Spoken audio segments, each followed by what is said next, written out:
गांव का चौपाल हलचल से भरा हुआ था। बच्चे लकड़ी के खिलौनों से खेल रहे थे और गांव वाले बरगद के पेड़ के नीचे बातचीत कर रहे थे। चौपाल के बीच में राम लकड़ी के चबूतरे पर उदास मुद्रा में बैठा था। उसकी आंखों में चिंता थी। उसकी प्रिय बैल गायब हो गई थी और उसे किसी पर चोरी का शक था। रात के समय मोहल्ले के कोने में स्थित मोहन के आंगन में एक दृश्य सामने आया। मोहन, गांव का एक चालाक व्यक्ति, एक बैल को एक लकड़ी के खंभे से बांध रहा था। उस बैल के सींग पर राम की पहचान का चिन्ह स्पष्ट था, अर्थात मोहन ने ही राम का वो बैल चुराकर अपने घर के आंगन में बांध दिया था। मोहन की आंखें इधर उधर घूम रही थीं और उसके चेहरे पर एक शरारती मुस्कान थी। बैल रस्सी से आजाद होने की कोशिश कर रहा था, लेकिन मोहन ने उसे कसकर बांध दिया। अगले दिन जब राम ने अपना बैल को मोहन के पास देखा तो उसने अपने बैल को पहचान लिया और मोहन से अपना बैल मांगा। लेकिन मोहन ने साफ इनकार करते हुए कहा, ये बैल तो मेरा ही है, भला मैं अपना बैल तुम्हें क्यों दूंगा।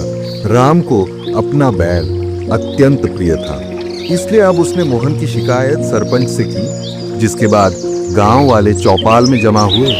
गांव के एक बुजुर्ग आदमी ने उस बैल को खुले में छोड़ने का आदेश दिया और राम तथा मोहन दोनों को उस बैल सामने एक एक कोने पर खड़ा होने के लिए कहा। उसके बाद बरगद के पेड़ के नीचे एक बड़ा मैदान था जहां बैल को छोड़ दिया गया। राम और मोहन एक दूसरे के आमने सामने खड़े थे। गांव वाले सांस रोके देख रहे थे। राम की आंखों में आशा थी और वह हाथ जोड़कर प्रार्थना कर रहा था।